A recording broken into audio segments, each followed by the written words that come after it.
aula nós falaremos sobre o modo indicativo do verbo. Lembrando que essa é a classe gramatical que possui o maior número de flexões da língua portuguesa, ou seja, que possui o maior número de variações em pessoa, em número, ou em modo, ou em tempo. E nós vamos conhecer um pouquinho, vamos falar um pouquinho sobre o modo indicativo verbal. Lembrando que modo nada mais é do que a maneira, a forma com que esse meu verbo vai ser conjugado. Se ele vai estar indicando um fato certo, uma certeza, se vai indicar uma dúvida, uma possibilidade ou até mesmo uma ordem. Então, o modo indicativo é um modo verbal em que o falante ele expressa um fato verdadeiro, um fato certo, real. Então, nós vamos compreender o modo indicativo como sendo aquele que expressa o fato como algo certo, como algo real.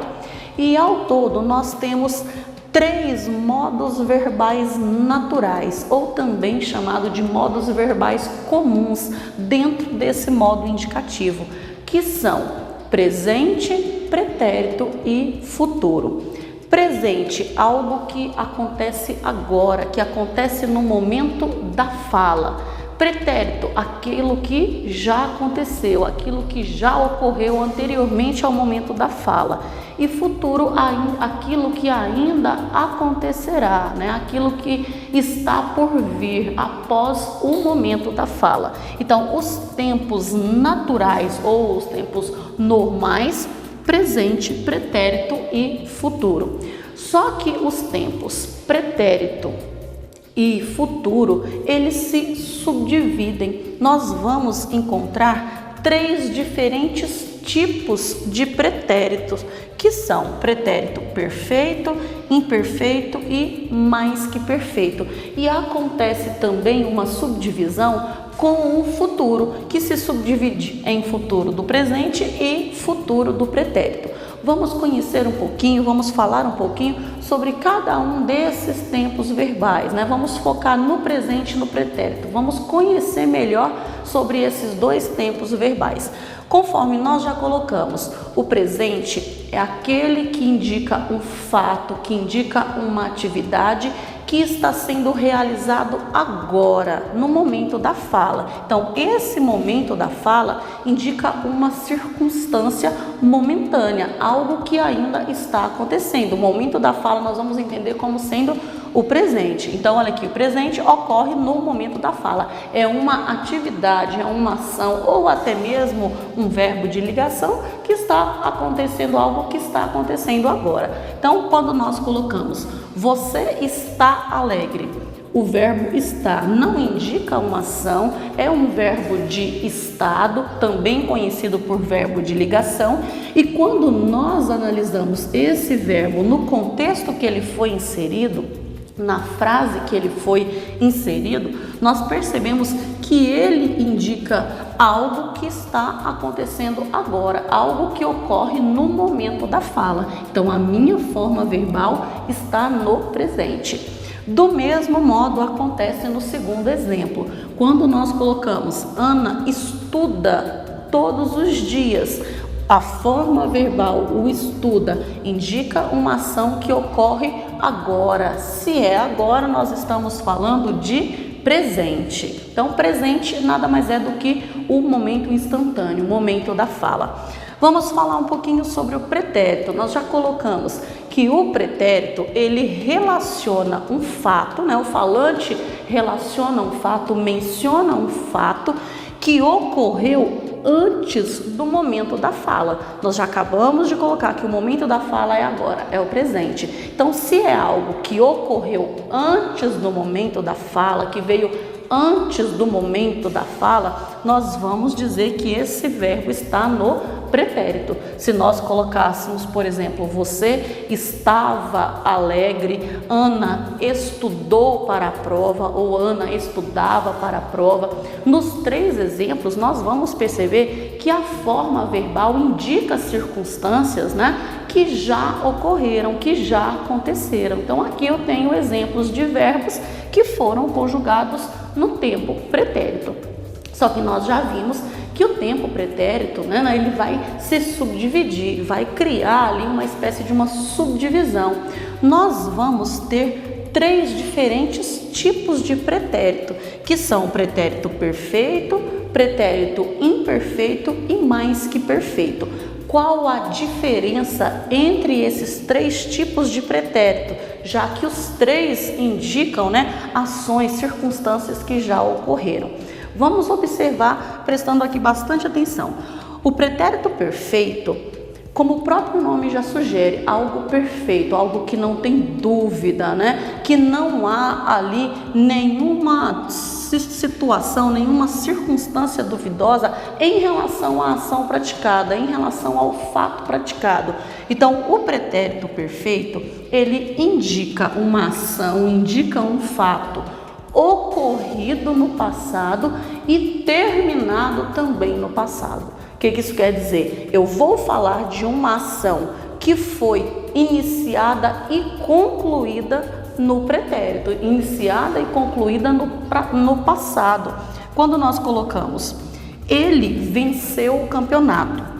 Quando nós observamos a forma verbal venceu e paramos um pouquinho para analisar o sentido da minha frase, né? O contexto que esse verbo foi inserido, que ele foi colocado, ele venceu, quer dizer, é algo que já foi, é uma ação que ficou no passado, que foi concluída no passado. Então, quando isso acontece, do fato ter ocorrido e ter terminado no passado, ter sido concluído no passado, eu digo que o meu pretérito é perfeito. Do mesmo modo, acontece no segundo exemplo. O aluno fez o teste. Então, aqui está a forma verbal. Quando eu digo que ele fez o teste, já acabou. Ele ainda não está fazendo, ele não vai fazer, já foi. É uma ação que ficou lá atrás, que aconteceu antes do momento da fala. Então, aqui eu tenho outro exemplo de um verbo que está no pretérito perfeito. Então, nós vamos entender pretérito perfeito como sendo aquele que indica uma ação acontecida, né? Algo acontecido, ocorrido no pretérito e concluído nesse mesmo tempo verbal. Aconteceu e finalizou no pretérito. Já o pretérito imperfeito, ele relaciona um fato ocorrido no passado, mas fato esse que ainda não foi concluído. Então, eu estou falando de algo do passado que não foi concluído, antes do momento da fala, até o momento da fala. Quando nós pegamos, por exemplo, ela estudava a lição, né? Ela fazia a lição quando a mãe chamou para o jantar. Ela estudava a lição. Quando nós paramos para pensar nesse verbo, quando nós pensamos nessa frase, nessa situação, nós percebemos que ela não tinha terminado de estudar. Prestem atenção, ela estudava. Então, aqui indica uma ação que ainda não tinha sido concluída. Então, eu tenho o exemplo de um verbo no pretérito imperfeito. Uma ação ocorrida no passado que ainda não foi concluída, algo que não tinha sido concluído. Do mesmo modo, o aluno fazia o teste quando o tempo esgotou. O aluno fazia o teste. Isso quer dizer, ele ainda não tinha concluído a ação, ele ainda não tinha concluído a ação de fazer o teste, né? Ainda era algo que estava ocorrendo, uma ação que ainda estava acontecendo. Então, nos dois exemplos, eu tenho ações realizadas no passado que não foram concluídas. Situações essas que em nenhum dos dois casos havia sido concluída. Então, quando isso acontece, nós temos o chamado pretérito imperfeito. Então, pretérito perfeito, ação concluída no passado. Pretérito imperfeito, uma ação que ainda não tinha sido concluída no passado.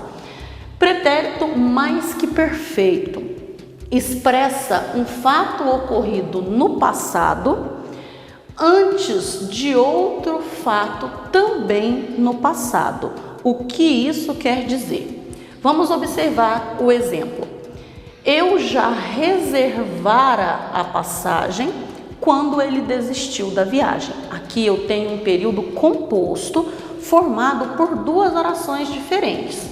Primeiro, eu já reservara a passagem, está aqui a minha forma verbal. E depois, quando ele desistiu da viagem, segunda forma verbal.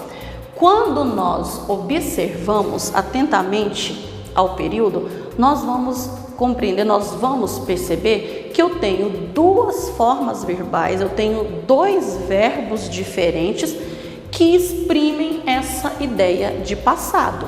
E essa segunda, esse primeiro verbo aqui, né, no primeiro exemplo, nada mais é do que uma espécie de uma continuidade da ideia apresentada na segunda. Um depende do outro. Nós percebemos aqui que há uma certa relação de dependência. Então, olha aqui, expressa um fato ocorrido no passado antes de outro fato também no passado. Eu já reservara a passagem. Transmite a ideia de passado, já reservara, já reservei, não é isso? Quando ele desistiu, olha aqui, o outro verbo também no passado. Então, nós percebemos que no primeiro verbo, no verbo que está no pretérito mais que perfeito, né? Ele expressa esse fato ocorrido antes, olha aqui, de outro fato também no passado. E em relação ao pretérito mais que perfeito, quando ele apresenta um único verbo, uma única forma verbal, nós normalmente utilizamos esse tipo de pretérito em situações mais formais, que exigem ali uma espécie de uma formalidade maior. Porque esse pretérito mais que perfeito, ele também possui a chamada forma composta. O que é a forma composta? É quando eu tenho dois verbos diferentes para transmitirem essa mesma ideia, né, de pretérito mais que perfeito. E essa forma composta, né, essa locução verbal, como também é chamada, é mais comum no nosso dia a dia. Normalmente, nessa linguagem mais informal que nós usamos, nós optamos por utilizar a forma composta do pretérito mais que perfeito. Quando nós pegamos, por exemplo, eu já tinha reservado a passagem, nós percebemos que a ideia dessa frase é a mesma da frase anterior. O que há de diferente em relação a essas duas formas verbais, né, as duas formas que a frase foi colocada, nada mais é do que a diferença das formas verbais. No primeiro exemplo, eu tenho uma única forma verbal, eu tenho um único verbo no pretérito mais que perfeito, e na segunda frase eu tenho a chamada locução verbal, também transmitindo a mesma ideia. Quando nós pegamos eu já reservara a passagem, eu já tinha reservado a passagem, a ideia é a mesma. Quando nós colocamos ela já tinha feito o teste, ela já fizera o teste. Então, na forma comum, né, de utilizarmos aqui esse verbo cotidianamente, a forma mais usual é a forma composta. Quando nós queremos dar aí um nível de formalidade maior, nós optamos por utilizar a forma verbal simples. Então, pretérito perfeito é aquele que indica uma ação concluída no passado. Pretérito imperfeito, uma ação que não foi concluída no passado, né? Algo que não foi acabado no passado. E o pretérito mais que perfeito, que é o que expressa um fato ocorrido no passado antes de outro fato também ocorrido no passado. Lembrando que essas formas verbais compostas do pretérito mais que perfeito, ela é formada sempre por verbo auxiliar mais verbo principal, né? O que nós vamos deixar para detalhar melhor, explicar melhor sobre essas locuções em um momento posterior.